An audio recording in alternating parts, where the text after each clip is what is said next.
Welcome to Street Psychology Podcast. Today's guest is Stacy Schaffer. She's a child, adolescent, and young adult therapist in Denver, Colorado. She just wrote a book called With Love from a children's therapist, Pound Lessons I Have Learned Along the Way. Hi, thank you for having Stacy, me. you're very welcome. So I wanted to talk to you about the book that you just wrote. And how'd you get to that point of wanting to write that book? Oh, okay. Thank you for it. Well, here it is. I'm really proud of it. It's really pretty. So it is partially a journey through a traumatic childhood that shows resilience along the way, that I've extracted wisdom from surviving a pretty traumatic childhood. And it's also about 20 years of experience of what I've heard on the other side of the couch from kids, teens, young adults. And so I knew for a long time that there was a lot I had to say, and it kind of manifested recently. The book just came out in April, but yeah, there's a lot in there. Yeah, so it's partially related to your own childhood, which was traumatic, and you decided to become a therapist to help children. Yes, for sure. There's pictures of me when I'm little, like having a group session with my care bears. Most of them work things out. Grumpy Bear was not willing to change. And so you have to be willing. But there were so many opportunities in my own childhood that it wasn't readily available really, and growing up in the 80s to have that level of support. But looking back, I always say I have a chapter called hashtag get your own Stacy. Like if I would have had a Stacy to support me at different points in my childhood, things would have been dramatically different.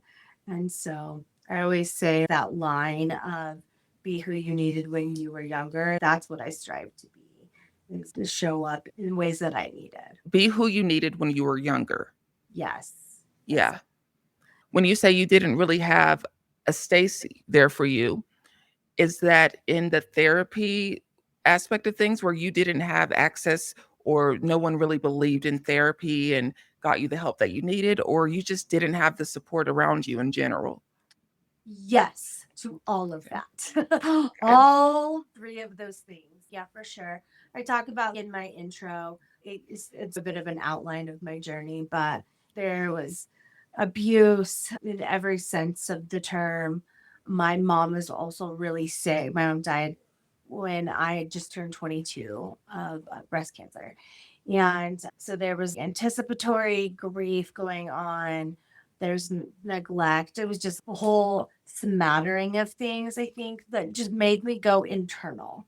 And by the time I was a teenager, my method of coping was to be really, really shiny and get all the right grades and do all the performance things, because in my head, it's like, that's how you don't get hurt again.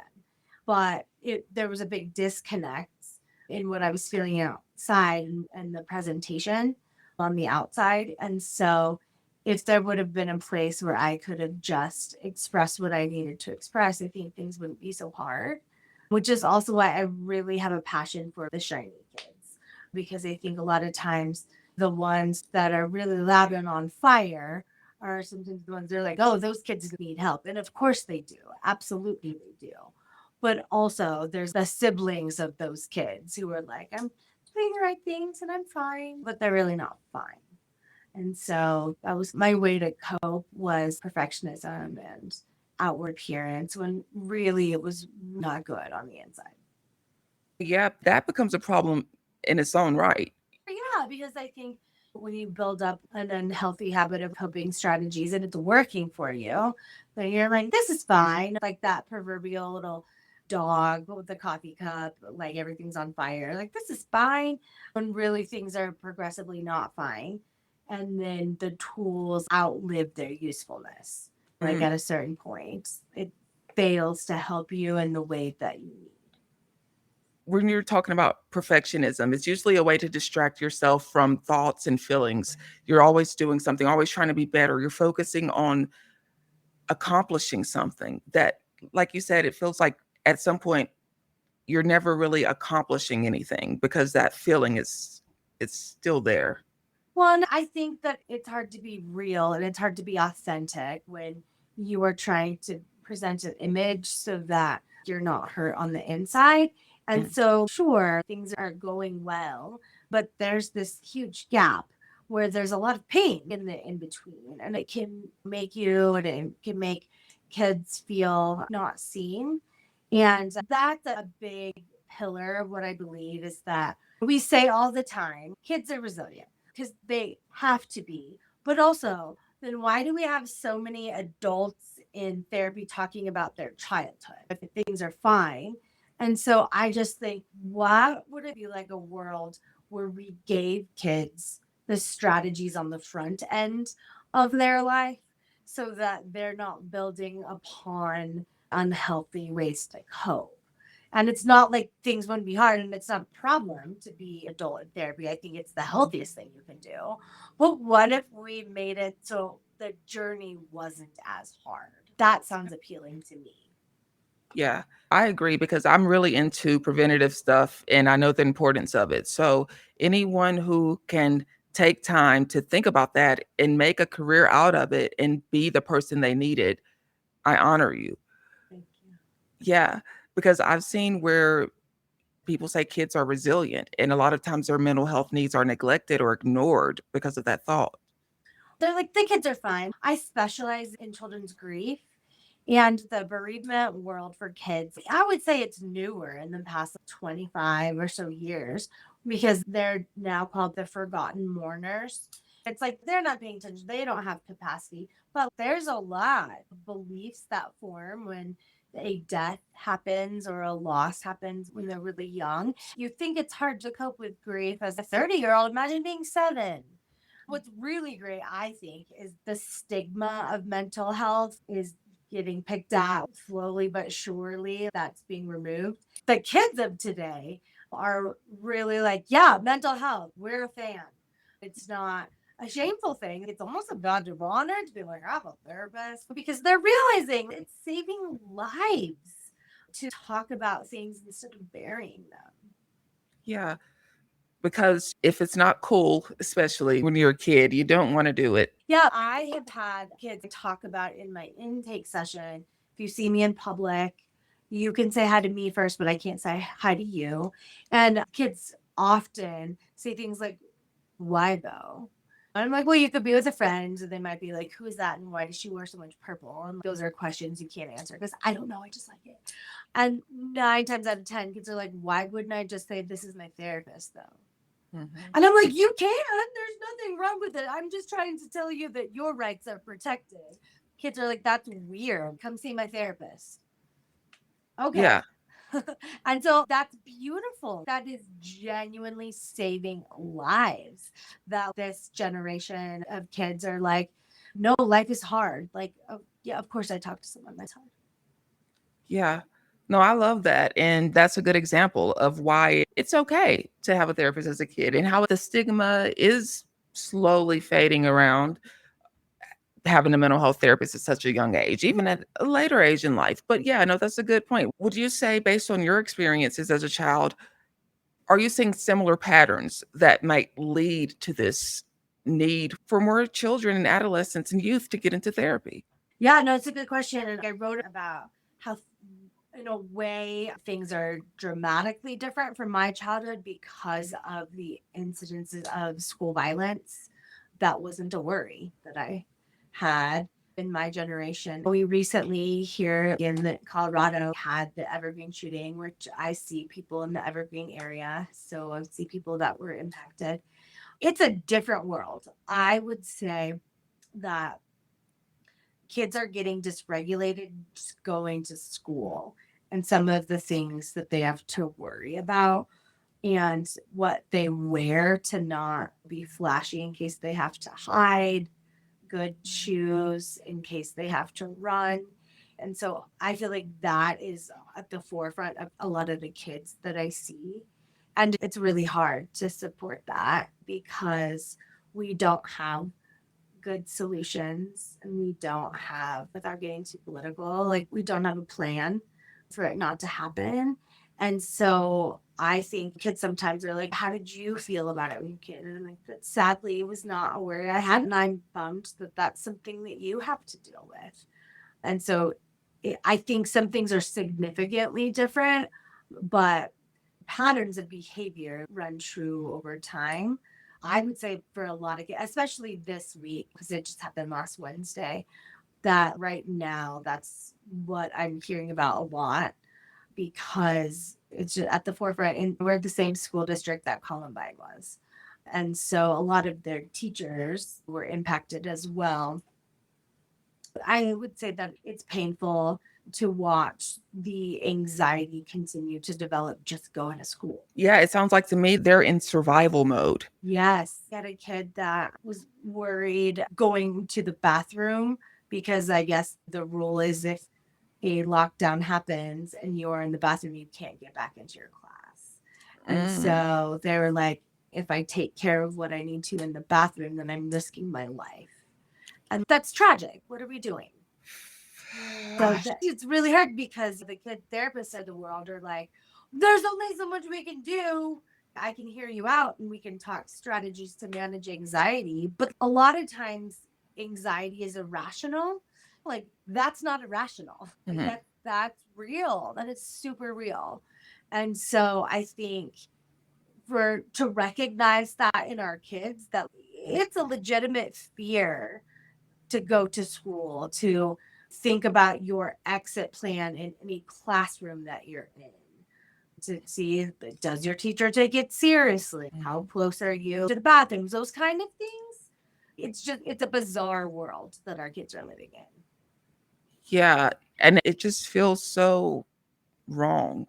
It feels really, really wrong. Yeah, I had a very young elementary school child on the day of the shooting tell me, did you know that it wasn't a bad guy shooter? It was one of the angry kids shooters this time. Like, what? You're in first grade. And then, moved on to an entirely different conversation. But I'm just like, what? Yeah. And so I always say my job is not going to be replaced by AI. I can tell you that right now. That it is not a slow time in youth mental health. Especially after COVID, I feel like I saw a lot of initiatives to help youth and adolescents get access to mental health therapy more than I'd ever seen before. Totally. And I think it sounds like it's only increasing. The need is increasing. They felt more comfortable since then reaching out. But the problems are not just, oh, COVID and not seeing friends anymore. It's back to now I can be real with you about what's going on in the schools and the shootings and the fear. So they're speaking out a lot more. They know a lot about it. They hear it and they're so young and they, like I said, survival mode in a school. It's not a good feeling. And what you said earlier is that there's not much that can be done about it right now. To have kids feel seen, heard, validated. And that's the hope in my book too, because it's not just for parents and caregivers. It's like also addressing some of those inner childhood wounds. I've had friends that don't plan to have kids that say it's helpful to me. And so that is the ultimate point, is for people in general to feel seen. And so I think a lot of times people worry about having the right advice for kids and saying the right words, and they don't need your advice. They need your presence. They need you to hear them say, I am really scared to go to second period because I don't think my teacher can run fast. There's nothing to say to that. And some people have been pulling their kids into online school systems, but that's just not always a reality of what they can pull off as a family. And so I think that hearing them out is significant. It does so much more than we think it does. Can you talk more about pulling the kids out and giving homeschooling them or online? What are pros and cons for that? Yeah. I like a family this week that, in response, because it's just in the same school district, not the same school, but in response to this last one, they made that choice immediately. There's Colorado, and I believe you're in Colorado too, like Colorado Virtual Academy. The demand increased with COVID because people are like, oh, online school is an option. And It offers more flexibility. A lot more people have been choosing that because of this school safety issue. I think some of the challenge is the social piece. I have kids that are on online school and they love the fact they can shut their computer at noon and be done for the day. But then they're sometimes really lonely because they're not getting that connection with other kids. And so I think that supplementing with something, whatever it is that you have them do, whether a sport or an activity, can help replace that. But it's not the same amount of all day long you're seeing your friends. But they're also not worried about their safety all day long. Mm. And so for some families, just the homeschooling in general, as opposed to online, some people are choosing that because there's a 1 day a week program here that many families choose. And statistically speaking, they're safer at 1 day a week, which is just, it's tragic. That's how we have to think. You mean 1 day in person per week?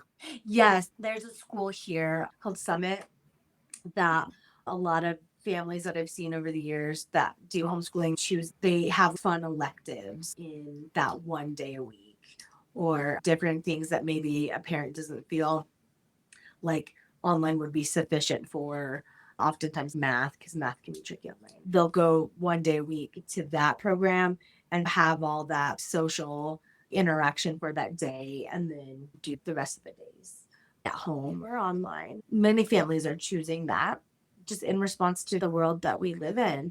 And then they'll see you too, because we need to make sure our kids have a therapist, which I have so much respect for people who bring their kids to therapy. I think it's a brave thing to do to be like, help. How much pushback do you feel that you get from parents? Are you in school when you're doing these sessions, or is it outside of school too? Oh, neither. I'm in private practice. So, yeah. And so people bring their kids to me. I have two different rooms. One looks like Disneyland exploded, and there's a lot in there. And then my more chill room for my young adults or my teens or to meet with parents. And so they, yeah, they come to me. But I'm like, we live in a big area, so I'm close by a lot of schools. Okay, yeah, so that's a different story because I'm thinking in schools it might be harder to get parents in on it. Mhm. Oh, yeah. No, and I think it's really tricky. My heart goes out to the school counselors because there's just not enough of them, and there's so many kids because the school counselors, they have to bring priority of the kids that are on fire, that are being disruptive in class, doing XYZ. And so the kids that are like, I don't think my problems are bad enough to bring them, those kids get neglected and not intentionally. It's just rank of priority of need. Mhm. But like you said, maybe that rank is not really accurate. Yeah, that's fair.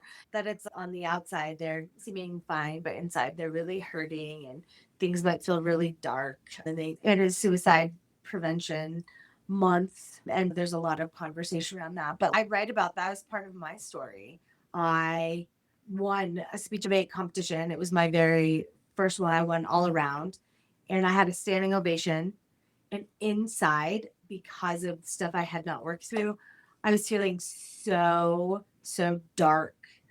And I felt disgusting. There was a disconnect from what everyone was seeing.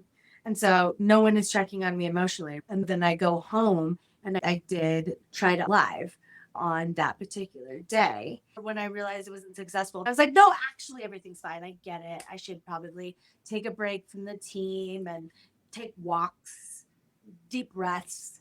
I'll be fine. But I wasn't fine. So it's the kids that are on stage getting celebrated. Those are the ones that I'm like, but are you okay?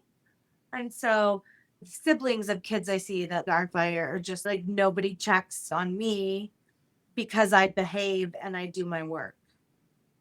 Yeah. So how would you, from your experience, are there signs that parents should be aware of and caregivers for children who might be suicidal? Yeah.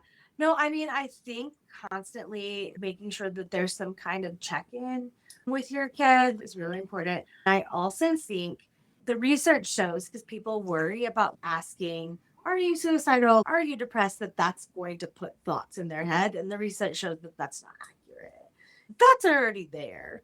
And so I think having real heart to heart conversations with your kids, oftentimes it's easier in the car because they don't have to look at you. And so I always say, have those car conversations to really check in. Like, are you doing okay? And not in an intense, like, you're not expected to be your kid's therapist, but in a way that you're tracking your kid so that your kid actually feels seen.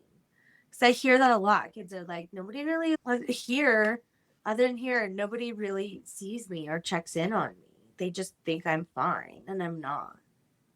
Yeah. And that doesn't go away. You might make it through your whole youth stage and fool people. Right. But the moment you have a chance during adulthood, the work on yourself begins. Oh, It is late because you have to unlearn a lot. You have to challenge a lot of unhealthy thoughts and beliefs and change them at that time.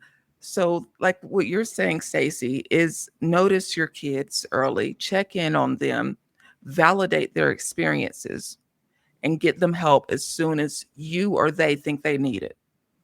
sure. And I would say, and all of that is true. I would argue even like sooner than that, Okay. because I've had parents say, even recently, there's nothing really wrong. Because in my intake, I'm like, what do you hope to increase? What do you hope to decrease? What would look like progress to you?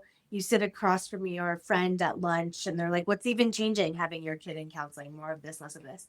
And more often, they're like, I hope that they talk to me more or whatever. But honestly, I just want them to have a place to go to because things are fine right now. But I want that things don't stay fine because you've been outside. And so I want them to have a place already established and someone to go to, even if it's like they check in once a month. And so I think the preventative measures are amazing.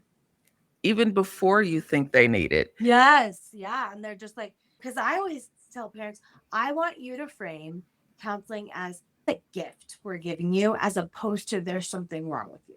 I'm like, because how great would that have been when you were 10 years old to have someone to talk to? Would that not have changed things for you?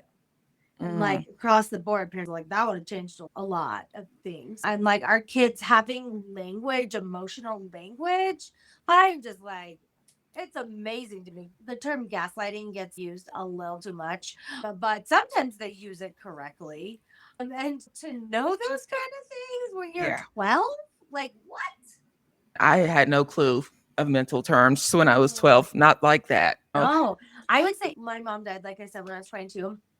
My mom, if things hadn't changed, would be so confused about my career.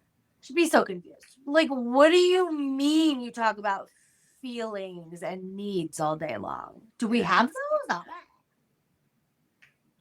we do, Yeah. in fact, have them. Yeah. So a lot of it too is related to the parents' buy in to mental health Mhm. problems in general. Sure. I have so many parents that are like, please give me feedback that I know what I'm doing. And that was a lot of my book, too, because how it works with sharing with parents and kids, I say, unless you tell me you're going to hurt yourself, someone's hurting you, the limits of confidentiality, like what is talked about here, stays here, but your parents don't want to know what's happening. So I'll either tell them something I said, something we did, something we made art therapy wise. You can tell them anything you want. And I'm like, but my conversation with them, like your words are protected. There's been many times where something has not fallen in one of those categories. Like a kid will say, I really hate it when my mom slams cupboards and says she's fine, but like clearly she's not, feels like she's lying to me. And so I would be like, hey, how open would you be if I said something, mom? And they're like, no, please don't say anything, mom, because she'll just say I'm the worst parent ever and react. And so I find myself in those kind of situations a lot. And so that was some of the seeds of my book. There are things that are kind of universal that I hear a lot. And so I want to write about those things that I'm not violating your confidentiality, but that could be helpful for a parent to hear. Yeah, I think it's clever. It's a clever way of getting it out there. It's just that I've heard some similar themes over the years. There's a chapter called hashtag from the other side of the couch, things kids say and that you can't really identify what kid it is because there's a lot of kids that say some of those same things. Getting it out there is important, and it's one way to keep conversations confidential while also highlighting important patterns that you've seen that Yeah, people are really more open than in the 80s. Oh, my kid has feelings, and I want my kid to not suffer in the same way that I did. And so many people are choosing counseling as adults now. And so they're talking about their childhoods. And so they don't want to be the same kind of parent, or I want to do this different than I was parented because that would have changed things for me. And so I just think it's so brave to be like, I need help with this kid that I love. And so I always tell parents, because I hear it all the time, parents say to me, I think I've screwed up my kid. And I always say, well, your kid is being raised by humans. So there's a margin of error there. And so let's just start there. There's literally nothing true to the I want to be a perfect parent because, like, that's gross. That's not real. what do they mean usually?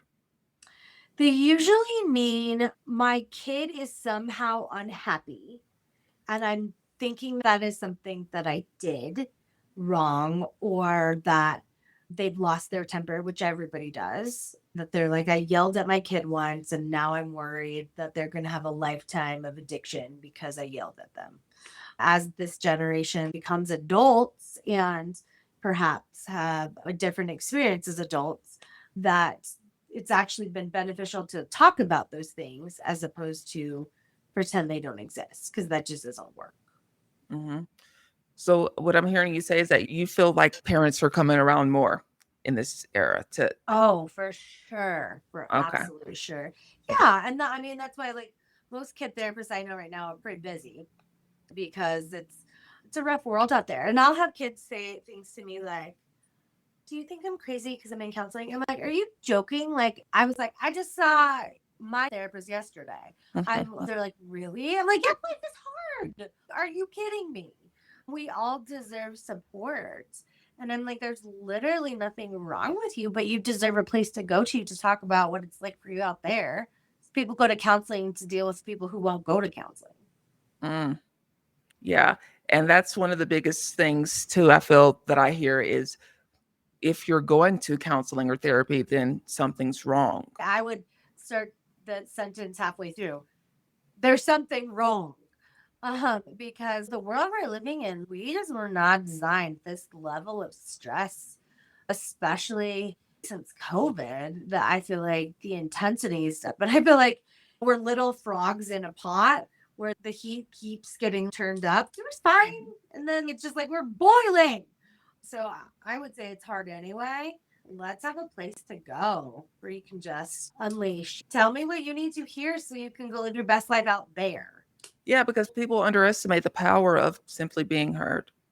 Oh, for sure. That is just Mhm. like, I've waited all week, or I've waited these last 2 weeks to tell you this thing. And I just need you to hear me. And that's also, I think, another tool that people can use, parents can use. Like, do you want to be heard, or do you want feedback?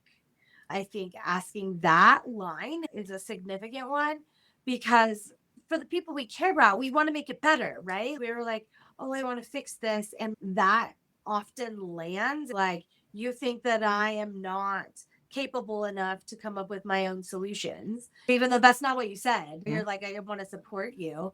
I find even as a clinician, when I ask that, do you like, are you ready for solutions? Like, you want to brainstorm, or do you just need to get it out? Nine tenths out of 10, kids will say to me, I just need to get it out. Just need to get out. And like, I'm a clinician. And so I could come up with tools for you when you are ready for those tools, if and when I'm here. But nine times out of 10, they just want to talk Yeah, they and don't. sort it out themselves. Yeah, and so a lot of parents, because they're scared, I don't know what to do. I don't know how to fix it. But you're saying, Stacy, don't overthink it. Just give your child the space to talk.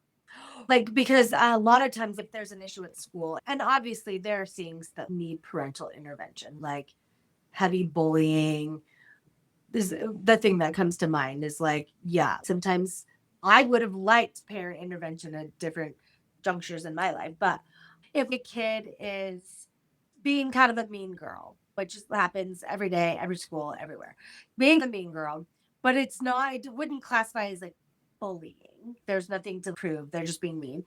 A kid will tell me, for instance, something to that nature. And I'm like, have you talked to your parents about it? And they're like, no, because my parent won't listen to me saying, please don't. And they will go directly to the teacher. They will go directly to school and it'll make it worse. They will, and in the attempt to, oh my gosh, we don't want this to happen because, of course, you don't want your kid to suffer. But so sometimes kids express to me they're afraid that their parent will try to fix it and it will backfire. And so I'm like, do you want strategies of how to deal with this mean girl? And they're like, no, I just need you to hear what it's like for me. So that kind of nuance.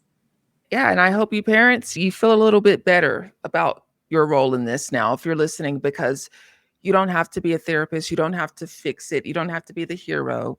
You just have to have listening ears and be okay with that. Yeah. And to be like, that's really hard. I also wrote about that.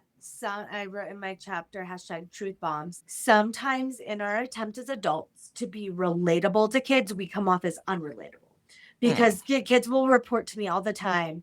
My parents said, I know how you feel because I was a kid once.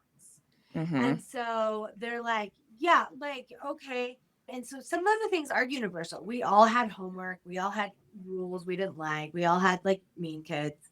But as bring back to the first part of our conversation, they are not dealing with the same world that adults grew up in. And so they're like, you don't know what it's like to have the onslaught of social media. You don't know what it's like to like school safety. There's so many things. And so don't tell me I was a kid once too, because yeah, developmentally, Mm-hmm. but it's we're not the same. Yeah, it sounds dismissive. Sounds dismissive. And that's the thing. And they're trying so hard to be like, I get it. They're like, you don't get it. Yeah. And that's why you do what you do. That To is fill that gap and help, yes. and doing a great job. And because like as we were just saying, it's not always easy for adults to connect with children and to make them feel heard and understood, but you do it every single day. Thank you. Yeah. Try. We're trying. Yeah, Stacey, so since we are getting close to the end, I want to give you the opportunity to give a final piece of advice or final wrap up or words of encouragement that you would like the audience to hear. Yeah.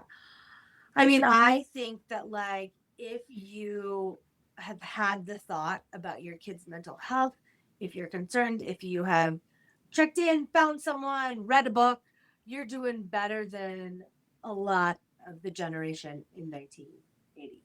That even caring, even thinking about what your kid thinks and feels is such a gift. As opposed to my kids, they have a roof, they have food, they have water, their basic needs are met, but caring about your kids' emotional needs is significant. And so you're doing great by caring about them in that way. Thank you. And your book, where can we find it? So it is on Amazon with love from a children's therapist. I also did my own audiobook. So that's fun. You hear my little cartoon voice on Audible or Spotify. I do have a website, author stacyschaffer.com. I'm guessing it might be in some kind of note the right spelling of my name because it's really challenging. It is on Amazon, anywhere where you find books. Thank you so much. And I just want to wish you the best and let you know that you're doing amazing work. Thank you so much. Have a good day. You too.